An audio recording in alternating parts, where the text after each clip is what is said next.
ముప్పు నీటి సమస్య ఉంది. ఈ సమస్య వల్ల మరో ఉద్యానంలాగా రామతీర్థం తయారవుతుంది అని కలెక్టర్ గారికి అర్జీ ఇవ్వడం జరిగింది.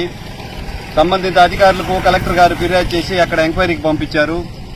దీని కారణంగా స్థానికంగా ఉన్న మినరల్ ప్లాంట్ యజమాని అతని వ్యాపారానికి అడ్డం తగులుతున్న కారణంగా వారి తండ్రి గారిని మరియు చిన్నారుల్ని దుర్భాషలాడుతూ మెసేజ్లు పంపించడం జరిగింది. తలసరి ఆదాయం తక్కువ ఉండే ప్రాంతాల్లో స్థానికులు త్రాగునీరు కొని కష్టపడుతున్నారు, వారికి అంత ఆదాయం లేదు అని అభ్యర్థన ఇచ్చిన అజయ్ గారి మీద, వారి కుటుంబ సభ్యుల మీద దుర్భాషలాడడం ఎంతవరకు సబబు అని జనసేన పార్టీ తరఫున నిరసిస్తూ స్థానిక పోలీస్ స్టేషన్లో ఈరోజు ఫిర్యాదు ఇవ్వడం జరిగింది. ఎస్ఐ గారు స్పందించి వారిని పిలిపించి విచారిస్తానని తెలియజేయడం జరిగింది.